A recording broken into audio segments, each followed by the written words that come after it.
दुनिया का तीसरा सबसे अमीर आदमी या दुनिया का सबसे बड़ा फ्रॉड, एक रिपोर्ट जिसने हिला करके रख दिया हिंदुस्तान के बाजारों को। मैं हूं एलेक्स और आज देख रहे हैं हम फाउंडर इंडिया पे एक खास रिपोर्ट जहां बात हो रही है हिंडनबर्ग की उस रिसर्च की जिसने अडानी ग्रुप के शेयर्स को और साथ ही साथ हिंदुस्तान के बाजारों को हिला करके रख दिया। आइए जानते हैं क्या है खबर और उसके अंदर में किस तरीके से देखते हैं बाजार पे असर। हिंडनबर्ग रिसर्च की रिपोर्ट की खास चीजें, खास बातें आपकी स्क्रीन पे सामने हैं। और हिंडनबर्ग की रिपोर्ट में कहा जा रहा है कि ये कंपनी यानी अडानी ग्रुप शेयर्स का मैनिपुलेशन करती है और बहुत बड़ा एक अकाउंटिंग फ्रॉड किया हुआ है।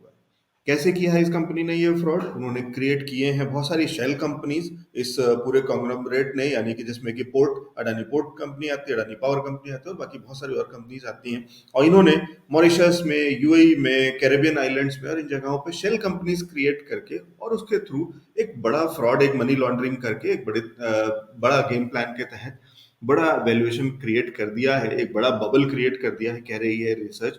और उसके चलते हो सकता है एक बड़ा बबल बस्ट। उसके चलते उस कंपनी ने यानी हिंडनबर्ग ने खुद कंपनी अडानी के शेयर्स में शॉर्टिंग की पोजीशन क्रिएट करी हुई है। उन्होंने उसको डिस्क्लेमर में भी डाला, उन्होंने बताया हुआ बहुत क्लियरली कि उन्होंने शॉर्टिंग की पोजीशन ले रखी है।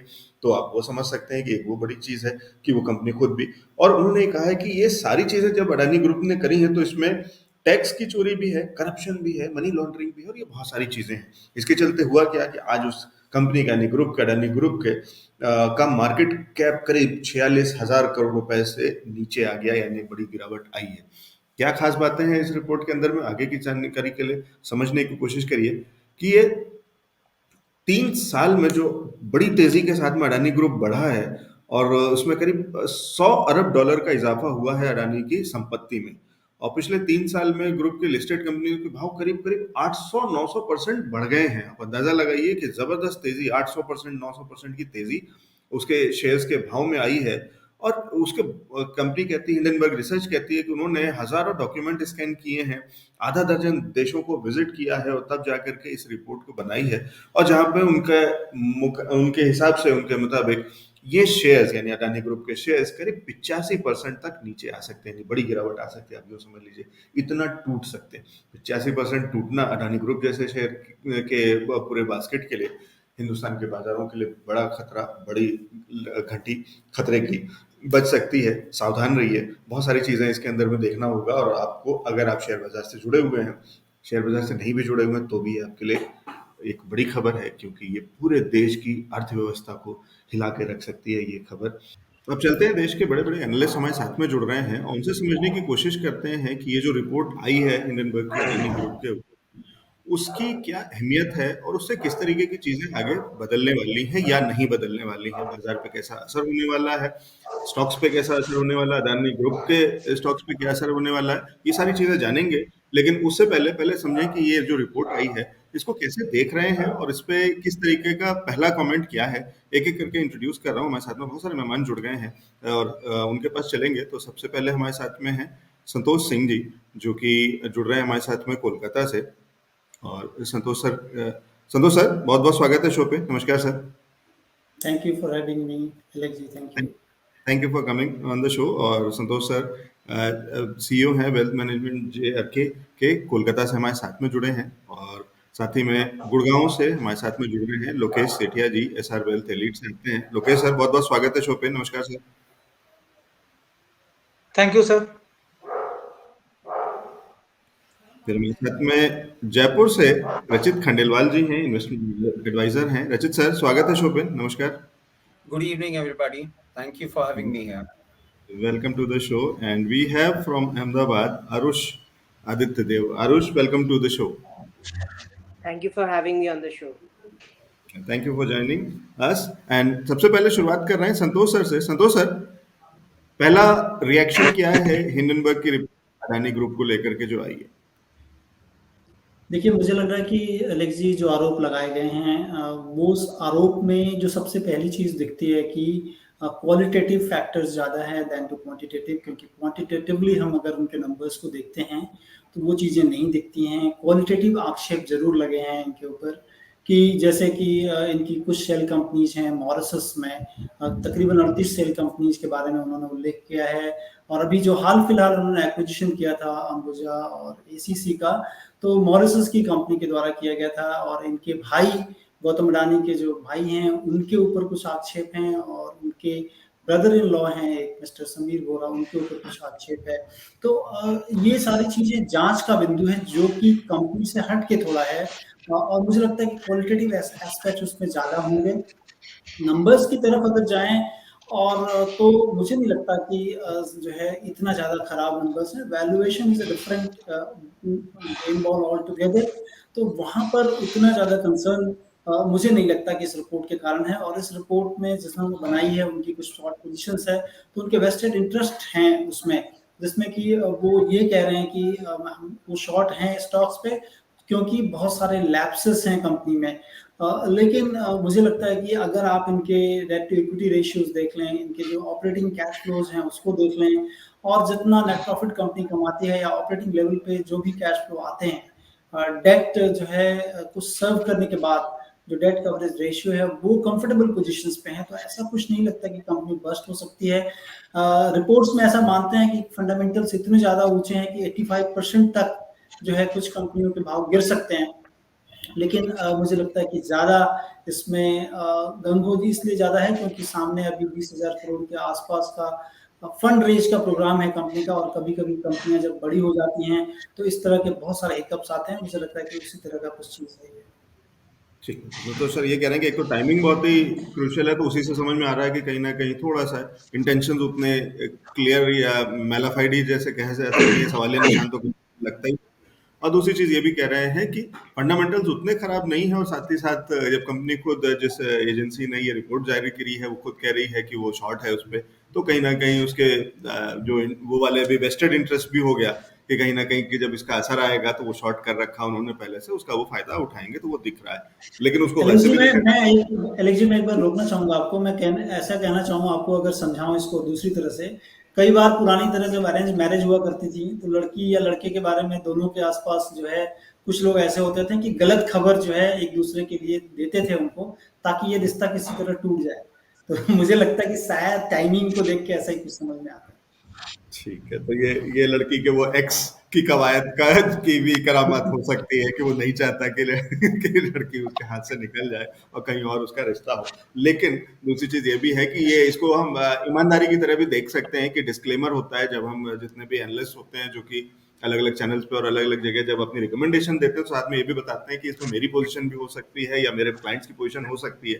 वो डिस्क्लेमर होता है, यानी उन्हें पता है कि ये कन्विक्शन भी है कि ये स्टॉक को खरीदिए और उन्होंने भी खरीद के रखा हो सकता है। उसी तरीके से अगर ये एजेंसी कह रही है कि ये खराब कंपनी है और ये बड़ी गिरावट आ सकती है और इसलिए उन्होंने शॉर्ट भी करके रखा और ईमानदारी से बता भी दिया, तो उसको डिस्क्लेमर की तरह भी लिया जा सकता है। लेकिन अपना अपना नजरिया हो सकता है। लोकेश सर, इसी पे आगे समझने की कोशिश कर रहा हूँ कि जैसे संतोष सर कह रहे हैं, कितना आप इससे अग्री कर रहे हैं, टाइमिंग जो है वो कितना सस्पिशन क्रिएट करती है, और प्लस अथॉरिटी क्या, हिंडनबर्ग है कितनी बड़ी अथॉरिटी, क्यों माना जाए हम कि हम उसकी बात को इतने सीरियसली लें? सर, अगर मैं छोटा सा पॉइंट ऑफ व्यू दूं अपना, पहले अदानी ग्रुप पे। मैं अदानी ग्रुप को 2014 से फॉलो कर रहा हूं और उसको एनालाइज कर रहा हूं। इनके बैलेंस शीट भी देख रहे हैं, हम रिकमेंडेशन भी देते थे पहले। अभी हम अवॉइड जोन में है अदानी ग्रुप में, जस्ट बिकॉज इसका वैल्यूएशन हमें जस्टिफिकेशन नहीं लगता। मगर अगर मैं बोलूं इनका डेट टू इक्विटी, इनको प्रॉफिट अगर देखोगे इनका 42,000 के करीब का आता है ऑन एवरेज पूरा ग्रुप मिला के, और इनको जो देना होता है 28,000 के करीब इंटरेस्ट देना होता है। तो इट इज वेरी मच अच्छे तरीके से वो अपना रिटर्न दे सकते हैं जो उनका इंटरेस्ट है, नंबर वन। नंबर टू, जो एक और इन्होंने जो आपने जैसे बताया, इनका जो टीम साइज है वो सिर्फ जो सुनने में आया है सिर्फ 5 बंदों का है। और दूसरा, अभी एक सीएफओ का, अदानी ग्रुप के सीएफओ का एक ट्वीट भी आया है जहां पर उन्होंने ये बताया है, इन्होंने अदानी ग्रुप से कोई कंसल्ट ही नहीं किया रिपोर्ट के बारे में। उन्होंने कुछ पूछा ही नहीं है जो आप ये रिपोर्ट बना रहे हो, इसमें ये खामियां लगी है, आप इसका क्या जवाब देना चाहते हो। बट ऐसा कुछ अदानी ग्रुप की तरफ से ये मैसेज आया है, मेल आया, ट्वीट आया है, उन्होंने कुछ उनको पूछा नहीं है। तो ये भी एक क्वेश्चन मार्क जनरेट करता है इसमें। तीसरा का चीज देखो सर, ये सिर्फ अदानी ग्रुप के ऊपर क्वेश्चन नहीं है, इंडियन लीगल सिस्टम के ऊपर भी उन्होंने क्वेश्चन उठाया। एक्चुअली अगर ध्यान से देखें आप, तो अगर अदानी ग्रुप चल रहा है और इतना सारा इसमें शेल कंपनीज है और बहुत सारे उनके बड़े भाई ने बहुत कुछ करके रखा है उस रिपोर्ट के हिसाब से, तो अभी भी अगर इंडियन गवर्नमेंट कुछ नहीं कर रही, सेबी कुछ नहीं कर रही है, तो वो एक क्वेश्चन मार्क आता है। चौथा अगर देखोगे, सिर्फ अदानी ग्रुप को जो ये फर्म है, मैं नाम लेना नहीं चाहूंगा इनका, बट ये फर्म जो है रिपोर्ट नहीं बनाती इनके ऊपर, मॉर्गन स्टैनली भी बनाती है और भी बहुत सारे मैकेंजी, बहुत सारे कंपनीज हैं जो इनके ऊपर रिपोर्ट बनाती है। उन रिपोर्ट्स में कहीं पे भी ऐसा कुछ नहीं आया हुआ। वैल्यूएशन का उनका आता है, जब वैल्यूएशन महंगा है, वैल्यूएशन सस्ता है, मगर ये फ्रॉड हुआ है या कुछ सीजी इशू है, कॉर्पोरेट गवर्नेंस इशू है, ऐसा कोई रिपोर्ट में नहीं आया। अगर मैं पांचवा पॉइंट की बात करूं, अगर आप अदानी ग्रुप का रिपोर्ट देखो, बैंकिंग जिसमें लोन मिलता है, उसमें डबल ए और ए प्लस रेटिंग दिया है इकरा ने। एक सेकंड दीजिएगा मुझे, मैं रिपोर्ट भी खोल लेता हूँ। हाँ, केयर ने इनको ए प्लस रेटिंग दिया है सर, लॉन्ग टर्म जी बैंक फैसिलिटी में, और शॉर्ट टर्म में भी ए प्लस और A1 प्लस रेटिंग दिया हुआ है, और शॉर्ट और ए प्लस दे के रखे हैं। तो ये केयर रेटिंग के ऊपर भी क्वेश्चन मार्क उठा रहा है। तो आप इसको कुछ देखना पड़ेगा, ये सारे चीजें एक साथ मिला के, और साथ में जब जैसे संतोष सर ने बोला अभी कि एपीओ भी आ रहा है, तो एपीओ का एक और डेटा मैं आपको साथ देता हूँ। आज ही एपीओ जो लॉन्च हुआ था, आज फुल्ली सब्सक्राइब हो चुका है। तो एक और चीज है, जो इन्वेस्ट करने वाले हैं उनको अदानी ग्रुप के ऊपर भरोसा है, और उन्होंने ठीक फुल्ली है। सब्सक्राइब कर दिया है। अब पब्लिक के लिए आगे जी खुलेगी, बट जो इन्वेस्टर्स हैं वो उन्होंने फुल्ली सब्सक्राइब किया है। तो हाँ, मेरे हिसाब से इंस्टीट्यूशनल इन्वेस्टर वैल्यूएशन वाले में जस्टिफिकेशन फुल्ली नहीं हो सकता। सब्सक्राइब है। राइट, ठीक है, ठीक राइट। है। और वो बात मेरे भी हिसाब ठीक से है आपकी। वैल्यूएशन हो सकता है, जस्टिफिकेशन ना है। जी सर। ठीक है, तो वो भी बात ठीक है कि केवल एक एजेंसी है जो कि ये कह रही है, और इस एजेंसी की भी अभी हमें वो समझना होगा कि इनकी अथॉरिटी कितनी है, ये कितनी, क्या स्ट्रेंथ है, क्योंकि बहुत कम नाम सुनने को मिला या नहीं के बराबर नाम सुना हुआ है हिंडनबर्ग इससे पहले। लेकिन और अडानी ग्रुप ने ऐसा नहीं है कि केवल पैसा इंडिया के ही बैंक से लिया हुआ है, तो वो फंडिंग जो है, वो फाइनेंसिंग जो है, वो बाहर के भी बहुत देशों से और बहुत अलग अलग जगहों से है। और उससे पहले निश्चित रूप से ड्यू डिलिजेंस हुआ होगा, जो कि अलग अलग तरीके का हुआ होगा। तो अगर ये केवल इंटरनल होता तो एक बार को समझा जा सकता था कि सब कुछ मैनेज्ड है, लेकिन वो वाला मैनेज कैसे होगा, या इतना सारा, एक बड़ा वो है कि मुश्किल है कि इतना बड़ा। लेकिन फिर वो हेडलाइन भी यही कहते हैं इंडियन में रिपोर्ट की कि दुनिया का सबसे बड़ा कौन, और मैं दुनिया का सबसे एक बड़ा पॉइंट और घोटाला है। ऐड कर दूं आपके लाइन से ही, जी एक पॉइंट ऐड कर दूं आपके लाइन से ही। इन्होंने जो लोन लिया हुआ है उसका 60% बाहर से आता है। इंडिया से 30, 35, 40% है, 60% बाहर से 33 या आता है। 34। जी जी। तो जो आपने बोला बाहर से रहता है, तो वो 60% के अप्रोक्स है। हाँ, तो वो 60%, अब उसको कैसे मैनेज करना, मतलब उतना आसान काम तो नहीं है कि इंडिया के अंदर में एसबीआई हो सिर्फ, तो फिर एक बार को, जो कि आम बोलचाल में व्हाट्सएप की यूनिवर्सिटी में जिस तरीके की चीजें चला करती हैं, या पॉलिटिकली जिस तरीके की, तो एक अलग चीज है। लेकिन फिर वो वाले भी चीजें हैं, या वो वाले एलिमेंट्स भी हैं कि जहाँ पे इतना आसान नहीं है। लेकिन फिर हेडलाइंस अगेन उन्होंने जो बनाया है वो यही कह रहे हैं कि दुनिया का सबसे बड़ा कौन, तो दुनिया का सबसे बड़ा कौन, यानी दुनिया का सबसे बड़ा अगर घोटाला है तो फिर बड़े गेम भी होंगे। रचित सर, आपके पास आना चाहूंगा यहाँ पे कि ये सारी चीजें आपने जो सुनी, और क्योंकि आप इन्वेस्टमेंट एडवाइजर हैं और पीछे भी हम कई बार आपसे चर्चा कर चुके हैं अडानी ग्रुप को लेकर के, और आपका कहीं ना कहीं व्यू बहुत पॉजिटिव, या कह लूँ बिल्कुल भी पॉजिटिव नहीं रहा है इस ग्रुप को लेकर के और उसके फंडामेंटल्स को लेकर के, क्या उसी दिशा में ये रिपोर्ट जो है वो आपको और सपोर्ट करती है, या आप चीजें, अब आपको लग रहा है कि नहीं ये तो पीआर एक्सरसाइज है? सर देखिए, अगर इस पूरी चीज को समझा जाए तो कहीं ना कहीं मुझे संतोष सर का व्यू पॉइंट बहुत वैलिड लगता है कि जब रिश्ते नहीं मैच हो पाते तो ऐसे करके बातें बिगाड़ दी जाती हैं। मगर कुछ एक चीजें हैं जिनको हम इग्नोर तो नहीं कर सकते सर। अगर उनको आप देखें तो जैसे as per their reports and to some extent they are very close to the reality, करीबन एक साल में 101% का अपसाइड और 3 साल में 1400% का अपसाइड अडानी एंटरप्राइजेस। और अगर इनके ओवरऑल आप स्टॉक्स का मूवमेंट देखें तो कहीं ना कहीं बहुत ज्यादा एक एक्सपोनेंशियल अपसाइड इसमें रहा है। 1 2, इसमें आप एक और चीज देखें, from 20 billion to 120 billion in 3 years, ये भी इनकी रिपोर्ट में एक पॉइंट है। अब इसमें आप देखें तो अब हम थोड़ा सा ये हिडेनबर्ग जो एक पर्टिकुलर इंस्टीट्यूशन है, अगर इसके बारे में थोड़ा सा जानने की कोशिश करें तो Hindenburg sir notoriously has been known for their short side reports. ये इनका काम रहा है। अगर आप इनके बारे में थोड़ा सा भी जानने की चेष्टा करें तो कहीं ना कहीं इनकी ऐसी रिपोर्ट्स बहुत फेमस, ये इनफेमस रिपोर्ट्स जो होती हैं ये बहुत फेमस हुई हैं। और इसके साथ साथ आप एक और चीज देखें कि they do not have position in Indian stock market, they have position through US bonds and non India traded instruments, जो इन्होंने अडानी एंटरप्राइजेस और अडानी पूरे ग्रुप में एक शॉर्ट पोजीशन बनाई है। इसके साथ साथ अगर आप देखें तो ये लोग ये बोल रहे हैं कि 2 साल से ये रिसर्च करे जा रहे हैं। तो इस पे मैं थोड़ा सा डाउटफुल इसलिए हो जाता हूं क्योंकि आज अडानी का अगर हम जो एक्सपोनेंशियल ग्रोथ देखें, जो स्टॉक प्राइसेस में इतना ज्यादा एक्सपोनेंशियल ग्रोथ आया वो सर पिछले 2-2.5 साल का ही है। तो ये क्या रिसर्च कर रहे हैं, कैसे कर रहे हैं, इनको पहले से कैसे पता लग रहा था, क्या हो रहा था, I am not pretty sure about it. और जो इन्होंने एक एलिगेशन लगाया है कि 4 मेजर गवर्नमेंट फ्रॉड्स भी हुए हैं, जिसमें करीबन $17 बिलियन का फ्रॉड किया है, उसमें इनके ब्रदर और इनके ब्रदर इन लॉ का नाम डाला गया है। तो इस पे एक चीज और मैं ऐड करना चाहूंगा, not that I am being devil's advocate, मगर जब आप इतना बड़ा एक इंस्टीट्यूशन लेके बैठे होते हैं, कहीं ना कहीं आपके कुछ केसेस चल रहे होते हैं जिसमें till the time you are not prove guilty आप नहीं ऐसे किसी भी चीज को चैलेंज कर सकते हैं। तो yes the prices have gone up, yes the group is over leveraged to an extent. अच्छा, इसमें मैं एक और चीज आपको बताना चाहूंगा कि हम फाइनेंशियल रेशियोज की बात करें तो financial ratios of course comforting लगते हैं, बट अलेक्स सर आप एक चीज देखें कि मुझे जो हमेशा प्रॉब्लम अडानी ग्रुप में लगती थी that was just because of debt. अब इस डेट को ही काउंटर करने के लिए गौतम अडानी अब मार्केट में आ रहे हैं, एफपीओ के थ्रू पैसा रेज कर रहे हैं।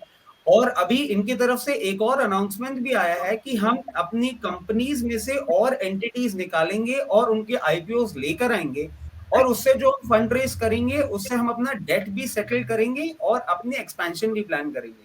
Now somehow I believe that they were at the verge of entering into a zone wherein वो डेट और ज्यादा रेज ना करें और मार्केट से पैसा लेके और एक सिस्टमैटिक तरीके से जहां जहां उनके इंटरनेशनल मार्केट से या इंडियन बैंकिंग सिस्टम से डेट लिया हुआ है उसको वो रीपे करें और उसके फर्स्ट स्टेप पे ही डेट लेकर आना। तो आप देखिए मतलब वो ओवर लीवरेज्ड हैं, वो शॉर्ट पोजीशन लेके बैठे हुए हैं, लड़का लड़की दोनों का क्या चल रहा है वो तो मतलब it's clear down and out, ये it's not difficult to understand. आज मैं समझता हूं कि जैसे जैसे इस पे और क्लैरिटी आएगी, हिडेनबर्ग का एक्शन होगा या अडानी पे एक्शन होगा, to some extent I believe Adani group पे तो नहीं एक्शन होना चाहिए बट हिडेनबर्ग पे एक्शन होगा और उसके बाद क्या होगा, सेबी क्या करती है।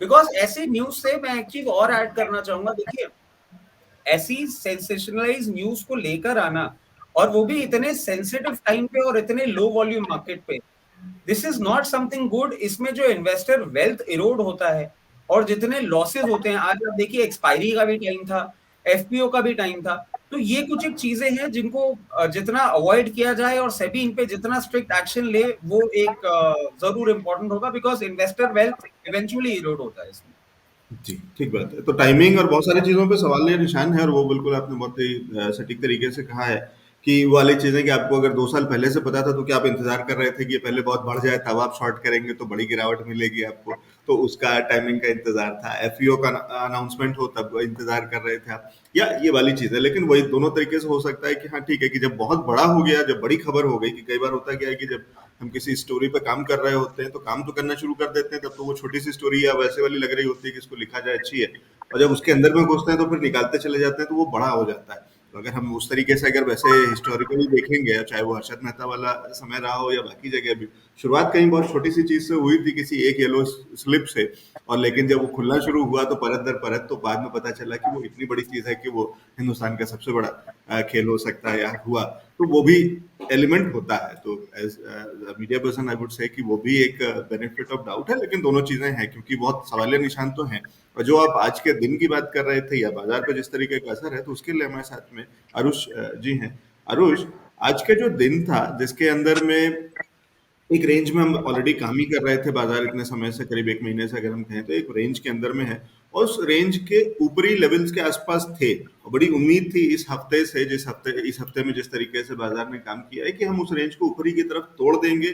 प्री बजट रैली की हम बातें कर रहे थे और बहुत सारी मतलब वो वाला बहुत सारे लोगों को उम्मीदें थी बाजार से कि ऊपर की तरफ देखने की और ऊपर वापस दोबारा से नए रिकॉर्ड्स की तरफ दोबारा से चलने की या पिछले जो रिकॉर्ड्स के लेवल्स के वापस आसपास काम करने की।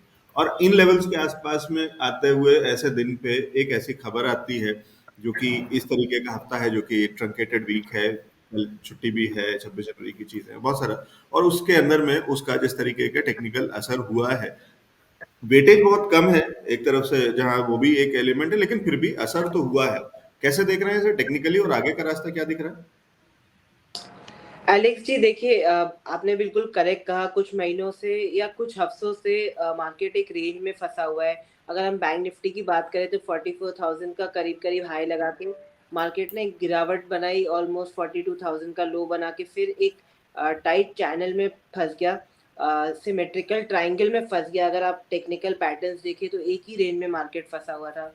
कल परसों मार्केट ने एक वो रेंज तोड़ी जो लोअर एंड पे उसकी बनी हुई थी, करीब करीब 42,500 की, ब्रेक करके 43,000 पे गया। बट 43,000 पे बहुत सारे कॉल राइटर प्रेजेंट है। इवन निफ्टी में 18,000 से 18,200 में काफ़ी सारे कॉल राइटर प्रेजेंट थे। तो मार्केट में गिरावट बनना थोड़ा सा ऑब्वियस था, या उसको जंप करना लेवल को बहुत मुश्किल था, क्योंकि जो कॉल राइटर्स थे उन्होंने काफ़ी प्रेशर बना रखा था। और थोड़े दिन से अगर डेरिवेटिव डेटा देखें तो एफआईएस ने लॉन्ग भी काफ़ी क्रिएट किया, अपने शॉर्ट को काटा। एक महीने में मोर देन 50% शॉर्ट एक्सपोजर है एफआईएस का। उन्होंने थोड़े दिन कवर किया था, पर आज वापस जो गिरावट देखने को मिली है तो एक क्वेश्चन मार्क रेज हो जाता है कि बाजार एक्चुअली में स्ट्रांग है, क्योंकि जो इतने दिन में मेहनत करके बाजार थोड़ा चढ़ा, आज एक ही दिन में बैंक निफ्टी में ऑलमोस्ट 1000 पॉइंट की गिरावट आ गई। तो जितने दिन की मेहनत थी वो एक दिन में स्नैप हो गई। तो ये काफ़ी नेगेटिव साइन है, not only on index level. अगर आप स्टॉक स्पेसिफिक लेवल भी देखें, स्टॉक स्पेसिफिक भी बात करें तो मार्केट ब्रेथ बहुत खराब है। मिड कैप स्मॉल कैप में बहुत गिरावट है। सारे स्टॉक अपने ऑल टाइम हाई से बहुत दूर है।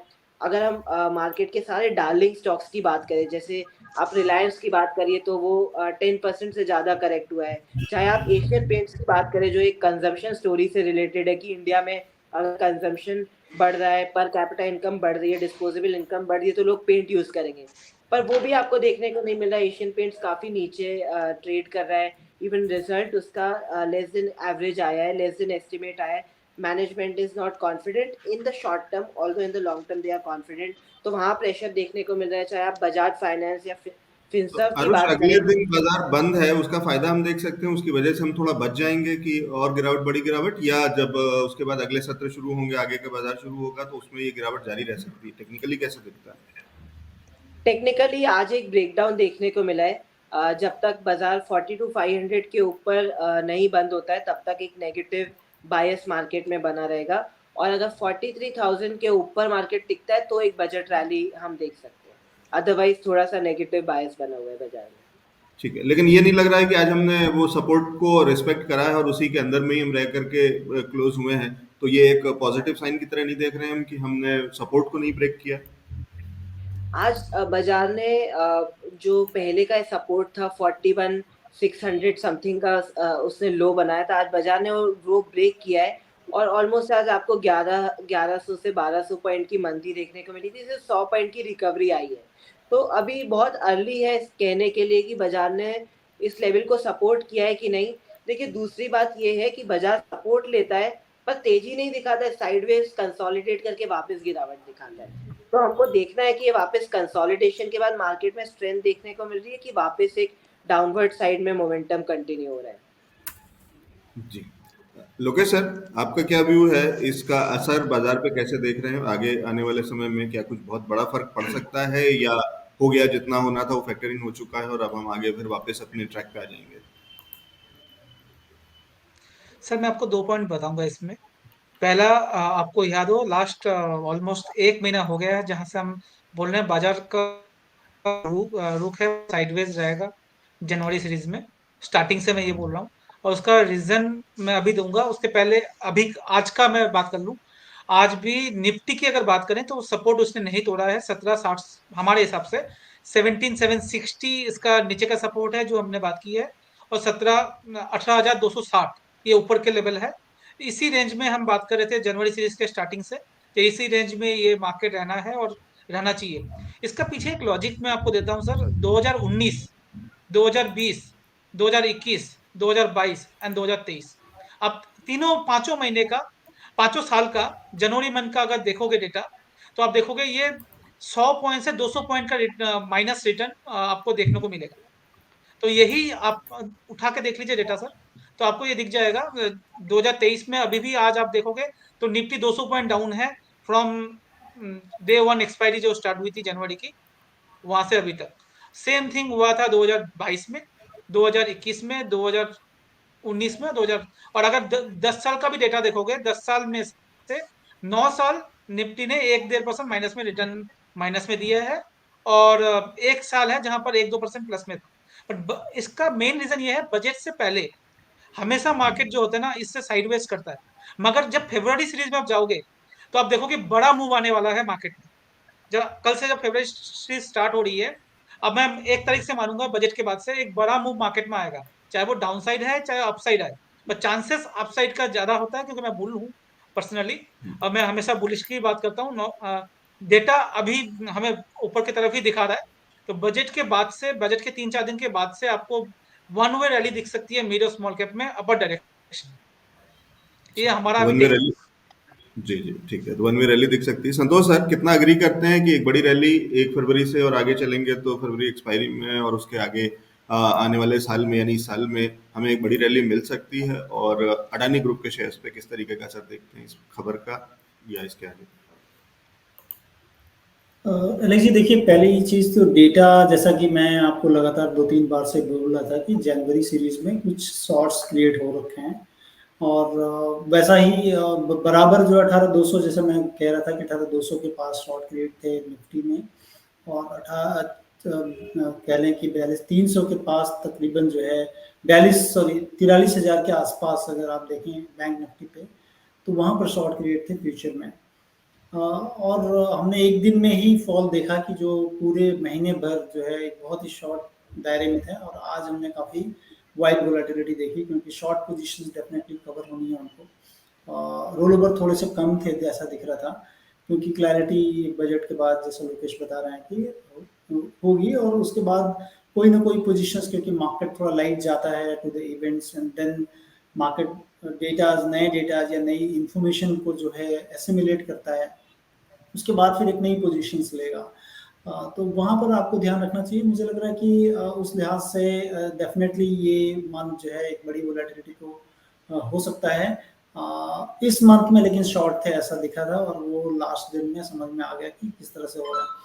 और गोइंग फॉरवर्ड मुझे डेटा, चूँकि अभी डेटा मैंने एसिमुलेट नहीं किए हैं पूरे, बट आज जो डेटा आएंगे शाम को, मुझे लगता है कि उसके बाद एक फॉर्म भी बना सकूँगा कि अब हमको कहाँ से या कौन से पॉइंट्स होंगे जहाँ से कि तेज़ी दिख सकती है फ्यूचर्स एंड ऑप्शंस को देखते हुए।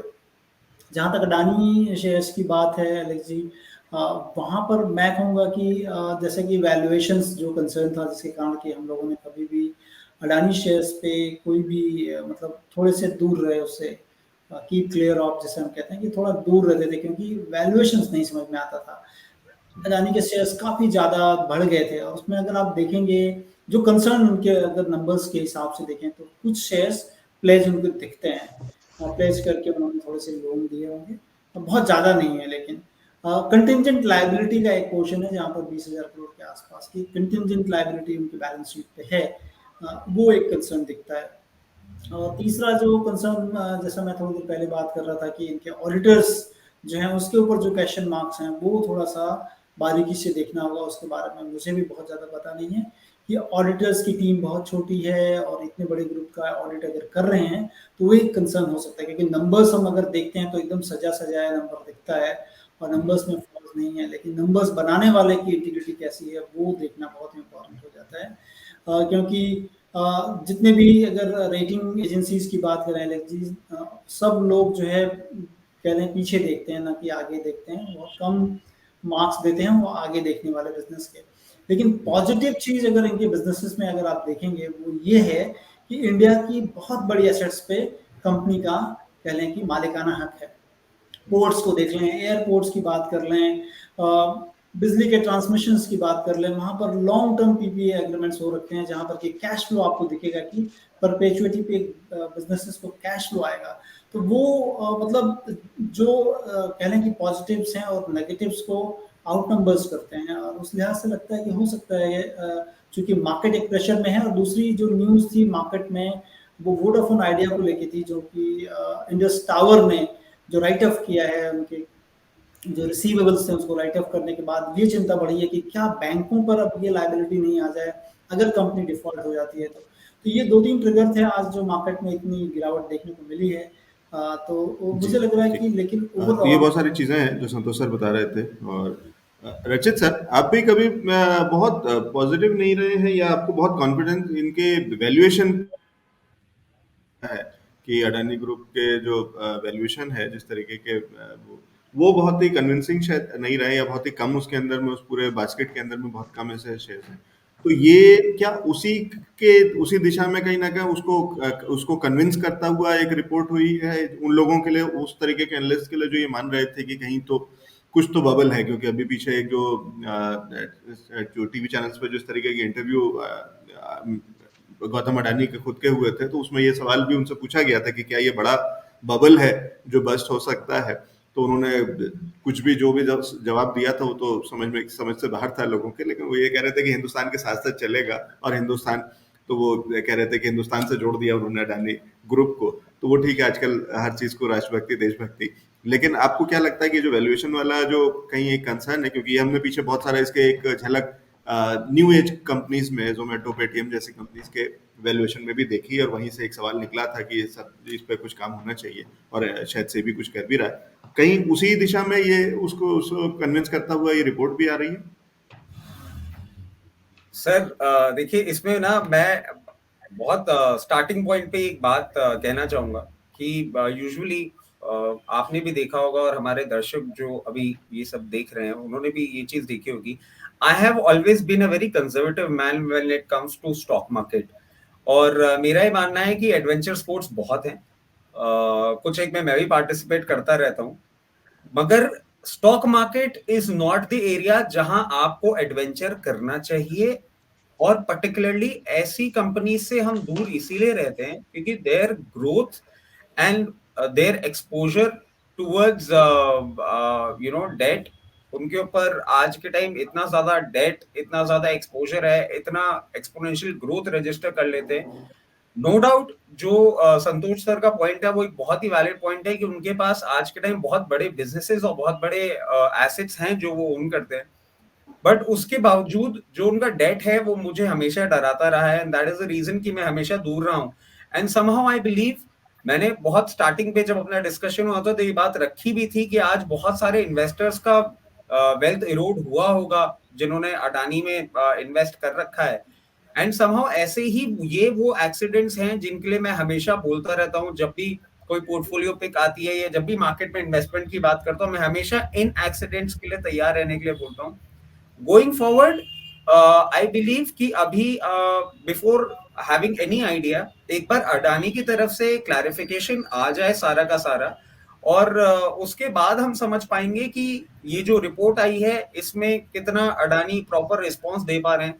अगर अडानी अपने सारे पॉइंट्स इजीली जस्टिफाई कर पाते हैं, और जैसे कि लोकेश सर ने बताया भी कि आज उनका जो एफपीओ था वो पूरा का पूरा सब्सक्राइब हो गया है, तो somehow the entire country has confidence on Adani. If he is able to answer all the questions correctly, I don't believe कि कुछ बहुत ज्यादा होने वाला है। But yes, अगर अडानी इन रिपोर्ट्स के एलिगेशंस को नहीं जस्टिफाई कर पाते हैं, तो I believe it is not only a dent on Adani, but it would be the dent on entire corporate sector of the country. It would be dent on the banking system of the country, and to some extent it might be a dent on the governance of our country as well.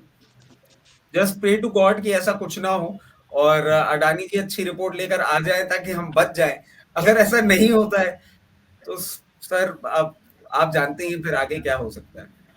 वो तो फिर एक बड़ी catastrophe, एक बड़ा संकट हो सकता है, जो कि सिर्फ हमारे ही बाजारों के लिए नहीं, और भी बहुत सारी चीज़ों के लिए और इकोनॉमी के लिए भी हो सकता है। तो उम्मीद करते हैं कि उस तरीके की चीज़ें नहीं हो। लेकिन अरुष, आपके पास चल रहा हूँ और सिर्फ समझना चाह रहा था कि टेक्निकली क्या इस समय कोई व्यू बनता है अडानी ग्रुप के शेयर्स को लेकर के, या कहीं कोई अपॉर्चुनिटी अगर इस खबर से, और अभी भी आज जो कुछ हो चुका है इस रिपोर्ट के बाद, जो कुछ हो चुका है बाजार में इज वन थिंग, लेकिन वो लोग जो इसके बाद कुछ पोजिशनली या कुछ अलग तरीके से, या कुछ चाहे शॉर्ट टर्म के लिए चाहे मिड टर्म के लिए, तो कहीं कुछ ऐसी कोई चार्ट्स में कोई ऐसा पैटर्न्स और कुछ ऐसी चीजें दिख रही हैं जिसके चलते कोई व्यू लिया जा सकता है? देखिए, आज सारी स्क्रिप्ट्स अडानी स्क्रिप्ट में अच्छी गिरावट देखने को मिली। मोर देन 5% सब में गिरावट थी। और जो ज़्यादा मार्केट कैपिटलाइजेशन वाली स्क्रिप्ट है, जैसे अडानी एंटरप्राइज और अडानी पोर्ट, उसमें कम गिरावट देखने को मिली। और बहुत इंटरेस्टिंग चीज़ ये भी है कि दोनों एफ.एन.ओ काउंटर है, और दोनों में आप देखें तो क्लैरिफिकेशन के बाद अच्छी रिकवरी भी आ गई। आज करीब 3315 का लो लगाया था अडानी एंटरप्राइज ने, और क्लोजिंग करीब 3390 की करी है। तो नीचे से बाइंग फोर्स अच्छा दिख रहा है, अच्छा अक्यूमुलेशन देखने को मिला। आखिरी हाफ एन आवर में भी अच्छी बाइंग देखने को मिली है। तो मेरा मानना है कि सारे अडानी ग्रुप स्टॉक्स में अडानी एंटरप्राइज काफ़ी स्ट्रांग है। अनटिल एंड अनलेस 3300 का सपोर्ट रिस्पेक्ट करता है, तो एक इसमें शायद कंसोलिडेशन टू अपवर्ड बायस बनाया जा सकता है, क्योंकि 3300 पे 3200 पे थोड़े पुट राइटर्स एक्टिव है, जो डेरिवेटिव डेटा के हिसाब से हम कह सकते हैं कि until 3300 is respected there can be some upside. तो इसको अपॉर्चुनिटी की तरह देखा जाए, जो लोग अडानी ग्रुप को देख रहे हैं ट्रेड करने के लिए या निवेश करने के लिए? यस, यहाँ पे अपॉर्चुनिटी देखी जा सकती है। देखिए, इसमें दो चीजें ध्यान में रखने की बात है कि इंडेक्स लेवल पे बहुत अभी मंदी चल रही है। जैसे बैंक निफ्टी आज 1000 पॉइंट गिरा, तो बाजार का प्रेशर आएगा तो सारी स्क्रिप्ट थोड़ा सब गिरेंगी। बट अगर बाजार थोड़ा स्टेबल रहता है तो अडानी एंटरप्राइज में आउट परफॉर्मेंस देखने को मिल सकता है। ठीक है, तो ये एक जो व्यू है, टेक्निकल व्यू, वो आरुष की तरफ से। और आरुष, आपका कोई डिस्क्लेमर हो तो आप यहाँ पे दे सकते हैं। मैंने एक सिर्फ टेक्निकल स्टडी चार्ट्स के बेसिस पे क्या डेरिवेटिव डेटा बोल रहा है, क्या टेक्निकल चार्ट्स बोल रहे हैं, वो बताया है। तो कोई भी हमारा स्टॉक हमने जो डिस्कस किया और बात की हो, वो एक टेक्निकल डिस्कशन है, और आप अपने फाइनेंशियल एडवाइज़र को कंसल्ट करें कोई भी फाइनेंशियल डिसीजन लेने से पहले, क्योंकि हर एक फाइनेंशियल डिसीजन एक रिस्क कैरी करता है। ठीक है, तो ये है आरुष की तरफ से एक चार्ट्स के बेसिस पे एक educational view. Thank you Aarush for joining us. Thank you so much. Thank you. तो ये थे आरुष, और वापस आ रहे हैं, बाकी मेहमान हमारे साथ में हैं। और एक बार फिर लोकेश सर, व्यू क्या है बाजार में, अपॉर्चुनिटी क्या है, और यहाँ पे करा क्या जा सकता है इस समय? सर स्टॉक स्पेसिफिक अगर रहेंगे तो मुझे लगता है अच्छा, लार्ज कैप स्टॉक में आपको इतना पैसा नहीं मिलेगा आने वाले टाइम पे, क्योंकि एफआईज अभी इंडियन मार्केट से थोड़ा पैसा निकाल रहे हैं, क्योंकि जो बाहर के मार्केट हैं जैसे चाइना हो गया या ताइवान हो गया, वहां पर थोड़ा सा वैल्यूएशन सस्ता है, तो वहां पर वो पैसा जा रहा है। तो एफआईज जो उस कंपनी को खरीदते हैं वही बेच रहे हैं। तो आप देखोगे वो लार्ज कैप स्टॉक्स ही होते हैं, तो वहां पर आपको ज्यादा मुनाफा नहीं देखने को मिलेगा। बट आपको मिड और स्मॉल कैप में बहुत सारे अपॉर्चुनिटीज मिल सकती है जहां पर आप इन्वेस्ट कर सकते हो। मेरा फेवरेट अभी जो है वो है बैंकिंग में कुछ स्टॉक्स हैं। उसके अलावा आपको capital good sector, metal sector, ये सारे लेकिन आईटी में अडानी थोड़ा सा रुझाना अडानी चाहता हूँ। बास्केट प्रोवाइड कर रहे हैं? नहीं सर, अदानी ग्रुप तो मैं लास्ट 6 महीने से अवॉइड करने की सलाह दे रहा हूँ, जब से आप पूछते हो। किसी ने AWL के ऊपर बताया, बोला भी था आपके सामने, तो मैंने उस टाइम पे भी मना किया था, जब मेरे हिसाब से ये सही टाइम नहीं होगा अदानी ग्रुप को लेने का, जस्ट बिकॉज इसका वैल्यूएशन मुझे समझ नहीं आता। मुझे डेट टू इक्विटी समझ में आता है, मुझे इनका बिजनेस समझ में आता है, इसका बिजनेस मॉडल बहुत अच्छा है, उसमें कोई डाउट नहीं है। बट इनका जो वैल्यूएशन है वो समझ में नहीं आता। और उसका वैल्यूएशन का एक रीजन क्या है, ज्यादातर अदानी ग्रुप 90% अदानी ग्रुप में आप देखोगे जो होल्डिंग है वो 93 to 94% प्रोमोटर या एक एफआईएस के पास है। तो पब्लिक के पास या कोई भी म्यूचुअल फंड के पास ये स्टॉक है ही नहीं। अब म्यूचुअल फंड का होल्डिंग सिर्फ 0.5 या 0.6 है, और पब्लिक के पास भी 1 या 1.5% होल्डिंग ही है। तो मैंने ज्यादा लॉस किसी पब्लिक का नहीं होगा, बट टूटने लगे और अदानी कोई बेचने आ जाए और पब्लिक खरीदने लगे तो अलग चीज है, बट आज के दिन पे कोई पब्लिक के पास नहीं है। मेनली जो होल्डिंग है वो अदानी ग्रुप के प्रमोटर के पास है या एक एफआईएस के पास है जो बाहर बैठे हुए हैं। तो ठीक है, ये तो कुल चीजें हैं, मिलाकर के इसीलिए वो जो क्योंकि स्टॉक के स्कैसिटी के लिए प्राइस बहुत ज्यादा मूवमेंट हुआ है ऊपर की तरफ, बट वैल्यूएशन बबल तो है, बाकी कुछ हो ना ठीक हो वैल्यूएशन बबल है। ठीक है, तो जो सवाल या निशान थे वो पहले से थे। इस रिपोर्ट से कुछ खास ऐसा कुछ नहीं हो रहा है, तो वो अलग चीजें हैं कि रिपोर्ट कैसे तो इंटेंशन मेलाफाइड लग रही हैं, उनकी स्ट्रेंथ उनकी खुद की उस एजेंसी की जिसने रिपोर्ट दी है उस पे सवालिया निशान है। लेकिन ओवरऑल जो बास्केट था और उसके पीछे की जो चीजें थी वो भी कहीं बहुत कन्विंसिंग नहीं थी। संतोष सर, पूरी बास्केट में से कोई एक दो स्टॉक्स ऐसे हैं अदानी ग्रुप में जहां पे कुछ पॉजिटिव दिख रहा है?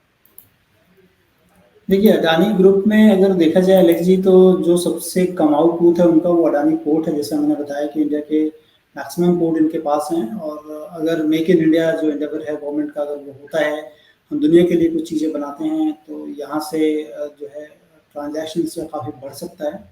तो ये एक कंपनी है जहाँ पर कि रिलेटिवली वैल्यूएशंस ठीक हैं, बहुत ज़्यादा बबल नहीं दिखता है इसमें। तो ये कंपनी है, और अडानी एंटरप्राइज में मतलब उसके वैल्यूएशंस करना बहुत डिफिकल्ट होता है, क्योंकि वो एक इनक्यूबेटर की तरह होता है कंपनी। मतलब बड़े बड़े बिजनेसेस इसके अंदर हैं, थॉट प्रोसेस जैसे हम स्टार्टअप के कहते हैं उस तरह का है। ये दो कंपनियां रिलेटिवली थोड़ी ठीक है। अडानी ग्रीन में वैल्यूएशंस काफ़ी बड़े हैं, मतलब ज़्यादा बहुत हैं। लेकिन उनके प्लान अगर देखेंगे एलेक्स जी, तो मुझे लगता है कि अगर आप उन चीज़ों को, जो कि 25 गीगावाट ग्रीन एनर्जी से सबसे पहली कंपनी थी जिसने अनाउंस किया था कि वो ग्रीन एनर्जी में 25 गीगावाट के करीब का लक्ष्य रख रहे हैं करने का। तो ये सारी चीज़ें, ये एक दो कंपनियां हैं जहाँ पर कि रिलेटिवली अगर घट जाए तो देखें, लेकिन बहुत ही कम रखें, क्योंकि वैल्यूएशंस अगेन एग्जैजरेटिव हाई रहते हैं पूरे ग्रुप में। तो आपको लेना है तो बहुत ही कम लेना है, क्योंकि गेम तो डेफिनेटली इन्हीं के कंपनीज में आता है। जी, ठीक है, तो ये है व्यू।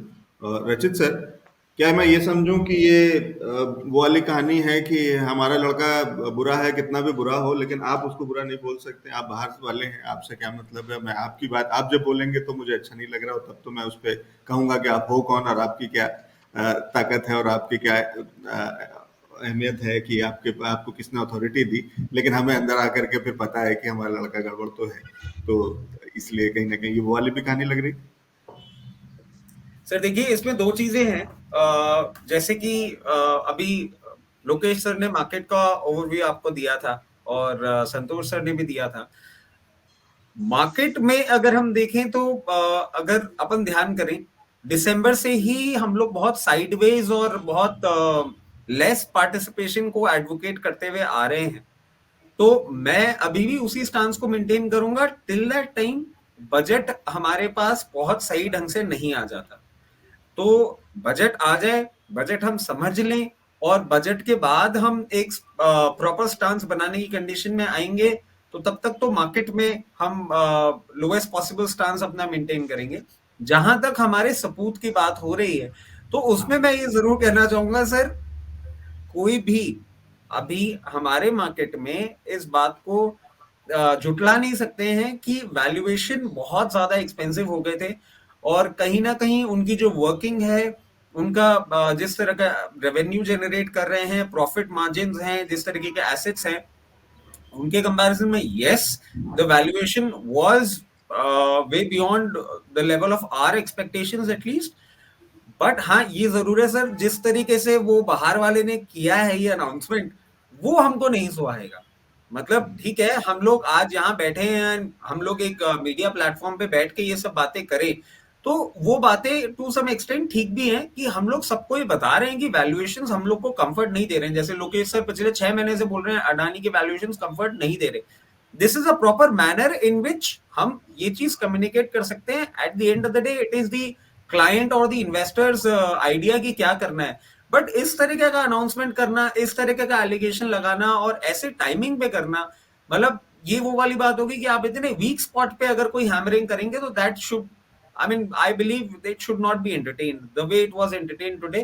And I believe कि अगर अडानी क्लैरिफाई कर दे, तो उसके बाद सेबी को कुछ ना कुछ ऐसी चीजों पे, ऐसी रिपोर्ट पे एक एक्शन भी लेना चाहिए।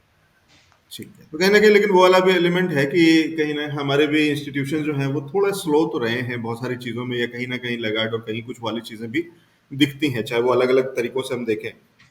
तो अगर बाहर से आ रहा है तो वो शूटिंग द मैसेंजर जैसी चीज़ ना हो जाए कि वो केवल एक संदेश लेकर के आया था और हम उसको मार रहे हैं और ये कह रहे हैं कि तुम कौन होते हो हमें बताने वाले। तो ये वही वाली कहानी है कि हम जब पाकिस्तान को कहते हैं कि आपकी हालत खराब है तो कहते हैं आप कौन होते हैं हमें बताने वाले, हमारा सब ठीक है, और लेकिन जो खराब है वो खराब है। तो वो वाली चीज़ें भी ना हो, दोनों तरीके की स्टोरीज है, लेकिन देखना होगा, सावधान रहना होगा, ये तो निकल के आ रहा है इस पूरी डिस्कशन के अंदर में। और उम्मीद करते हैं कि दर्शक इसको एजुकेशनल तरीके से भी लें, सीखें, समझें और डिटेल में पढ़ें और समझें, और थोड़ा सावधानी के साथ में बाजार के अंदर में काम करें। अपॉर्चुनिटीज भी निकलती हैं, लेकिन सावधानियां भी बरतनी बहुत जरूरी होती है बाजार के अंदर में। बहुत शुक्रिया सभी मेहमानों का हमारे साथ में जुड़ने के लिए। Santosh sir, thank you so much for your time. Rachit Khandelwal ji, स्वागत, थैंक यू सो मच। और Lokesh ji, thank you for your time sir. Thank you, bye bye. Thank you sir.